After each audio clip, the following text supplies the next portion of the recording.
Ya, akhirnya Timnas Indonesia lolos ke partai final AFF Mandiri Cup 2025 dan akan bertemu Vietnam di partai final tersebut. Dan ya, banyak sekali pelajaran yang bisa kita ambil ya dari pertandingan tadi.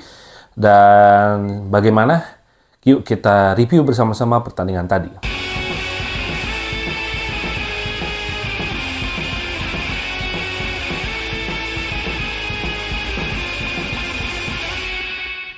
Ya, partai semifinal yang baru saja berlangsung antara Timnas Indonesia melawan Timnas Thailand U23 ya. Dan ya, alhamdulillah kita lolos ke partai final dan nanti akan bertemu Vietnam U23 ya di final. Ya, which is itu juga bukan partai yang mudah.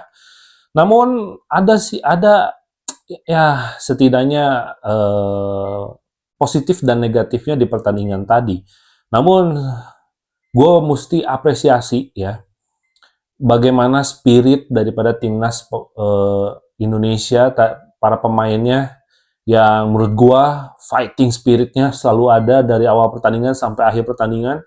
Ya walaupun kita sempat ketinggalan gol lebih dulu gitu ya, cuman ya kita patutlah apresiasi gitu. Apalagi ini adalah timnas Garuda Muda yang baru saja dibentuk, pelatihnya juga baru, ya bermainnya udah kayak gitu. Berarti ya mereka bermain dengan spirit, dengan istilahnya kerja keras gitu ya, pantang menyerah gitu ya. Jadi kita itu bukan melihat timnas yang beberapa belas tahun yang lalu, tapi sekarang kita sudah menjadi timnas yang sangat berbeda. Dan bisa dikatakan ini adalah timnas masa depan kita gitu loh. Namun ada beberapa catatan yang bisa istilahnya menjadikan refleksi untuk timnas kita ke depannya, karena memang secara penguasaan pertandingan timnas Indonesia jauh unggul. Dari total passing aja kita menang unggul, dari total penguasaan bola juga 72 berapa tadi ya, intinya 72-28 kalau nggak salah. Tapi ya apapun gitu ya, namanya juga sepak bola gitu ya, pasti yang memegang bola lebih banyak itu belum tentu yang menang sebenarnya gitu loh. Karena timnas Indonesia sekali lagi menangnya nggak mudah gitu ya. Gue juga ngasih apresiasi ke pemain Thailand yang bermain sangat fluid, sangat bagus banget gitu ya. Ya, catatannya ya adalah bagaimana kita mengantisipasi counter attack ya. Itu gue lihat tadi permainan timnas Thailand tuh, apalagi di babak kedua ya. Kalau di babak pertama itu nggak, menurut gue nggak ada seru-serunya gitu, malah ngantuk nontonnya. Kenapa? Karena ya kita itu megang bola tapi nggak berani untuk trupas atau berani untuk terobosan langsung gitu loh. Jadi masih ragu-ragu lah. Which is di babak kedua ini semakin kelihatan bahwa Thailand ini memang mungkin adalah garapan tim lama gitu ya. Mereka sudah bermain lama, jadi pola permainannya sudah terbentuk ya. Mereka cenderung bermain bertahan dan mengandalkan counter attack, sedangkan permainan timnas kita adalah penguasaan bola dan lebih menyerang gitu ya. Yang jadi catatan, benar-benar catatan sebenarnya adalah di sisi defender, alias di sisi back kita sebenarnya ya. Kakang beberapa kali melakukan kesalahan gitu ya. Kadek Arel pun sama gitu ya. Kadang-kadang komunikasinya itu belum kompak gitu loh. Mana yang harus maju, mana yang harus ngisi posisi, itu tuh masih bingung. Gue kelihatan banget lah. Karena memang tipikal bermain menyerang kan harus ada sisi supporting gitu. Kakang itu adalah salah satu yang selalu memberikan trupas ke depan. Ya, jadi kadang-kadang ketika mau kena counter attack itu bingung gitu. Mereka harus tutup yang mana gitu loh. Apalagi dari segi flank. Menurut gue flank wingback kiri, wingback kanan, menurut gue ini terlalu naik gitu loh. Jadi karena mungkin kita bermain sangat terbuka ya, dalam artian kita bermain menyerang gitu ya. Jadi justru yang paling capek di timnas kita itu adalah di sisi sayap gitu loh. Jadi ngandelin crossing lah, ya one two lah gitu. Jadi intinya Plank ini adalah salah satu, ya menurut gua ya, salah satu andalan Jan van der Beek untuk bisa melakukan posisi penyerangan gitu loh. Jadi ya catatannya adalah sering meninggalkan posisi yang kosong, apalagi di area sayap gitu ya. Itu paling banyak dieksplor oleh pemain-pemain Thailand.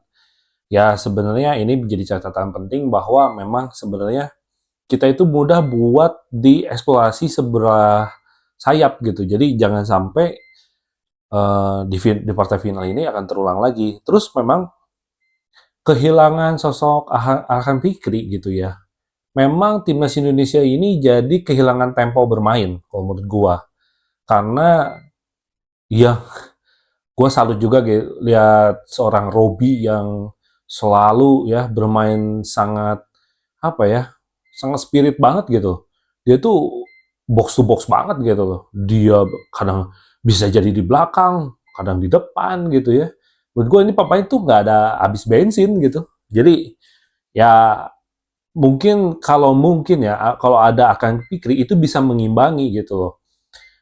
Yang satu bisa mengeksploitasi area tengah dan yang satu lagi bisa mengatur tempo. Dan ini penting banget.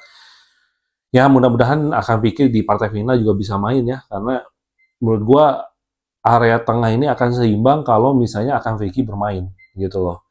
Terus juga ini salut banget ya sama Gerard van der Beek yang sangat jeli banget gitu. Jujur selama 90 menit gitu ya, Jens Reven tuh gak bisa dikasih ruang, gak bisa bergerak sama sekali gitu loh. At least apa? At least memang ditutup rapat gitu sama back-back timnas Thailand gitu ya. Makanya Jay Van der Berg itu menurut gue sangat cerdik. Nah inilah keuntungan kita punya pelatih sekelas Eropa gitu ya. Akhirnya dia punya opsi untuk memainkan seorang Ferrari sebagai false striker, alias bisa bermain seperti striker palsu gitu loh. Dan terbukti di gol timnas Indonesia gitu ya, yang jadi area apa ya, area spotlightnya itu adalah Akram Fikri, Kakang Rudianto, dan juga kalau nggak salah Kadek Arel ya, atau Brandon Schumann lah. Intinya tiga ini yang ditempel. Dan Raven itu sengaja untuk bermain di luar, ya di luar area rapat itu gitu loh. Dan akhirnya kita bisa melihat lagi gol seorang Jens Raven, pemain benar-benar pemain nomor 9 yang bisa mencetak gol, dan menurut gue ini adalah salah satu strategi yang benar-benar brilian dari seorang Gerard van den Berg.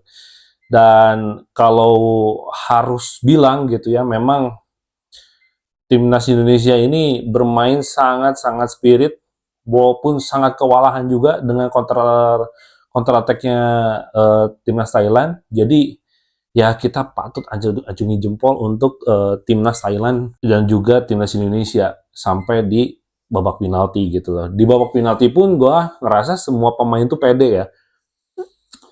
Semua pemain itu bisa mereka tuh nggak memperlihatkan bahwa mereka itu down atau gimana gitu. Gue ngerasa semuanya pede loh. Dari tendangan aja bukan tendangan yang nanggung gitu, tapi tendangan-tendangan yang langsung tes gitu loh. Jadi benar-benar ada powernya gitu. Bahwa mereka buktikan bahwa mereka juga nafsu untuk bisa masuk ke final. Itu yang paling terpenting.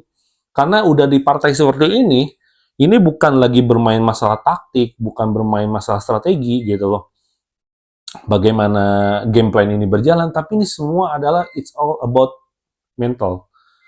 Mental ini yang menjadi nomor satu gitu loh. Apalagi udah situasi babak penalti, ya mau nggak mau itu udah mental yang berbicara gitu. Dan terbukti pemain timnas kita itu punya mental yang kuat sehingga akhirnya lolos ke partai final. Dan